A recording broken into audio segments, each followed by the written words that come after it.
Praise the lord. దేవుని ప్రశస్తమైన నామంలో దేవుని పిల్లలైన మీ అందరికీ శుభాభివందనములు, శుభములు కలుగును గాక. నీతో దేవుని మాట. దేవుని పరిశుద్ధ లేఖనము నుండి హెబ్రీయులకు రాసిన పత్రిక 6వ అధ్యాయం 14వ వచన భాగం. నిశ్చయముగా నేను నిన్ను ఆశీర్వదింతును. దేవుడు ఈ వాగ్దానము ప్రకారము ఆయన నిశ్చయముగా మనల్ని ఆశీర్వదించనై ఉన్నాడు. ఆశీర్వాదాలకి నీవు ఉండాలి అనుకుంటే ఆ దేవుని సన్నిధిలో నీవు యథార్థంగా జీవించాలి.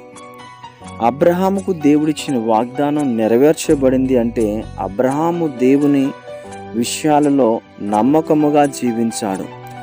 యోబు కూడా దేవుని విషయంలో నమ్మకంగా జీవించి దేవుని వద్ద నుంచి ఆశీర్వాదాలు పొందుకున్నాడు. నీవు కూడా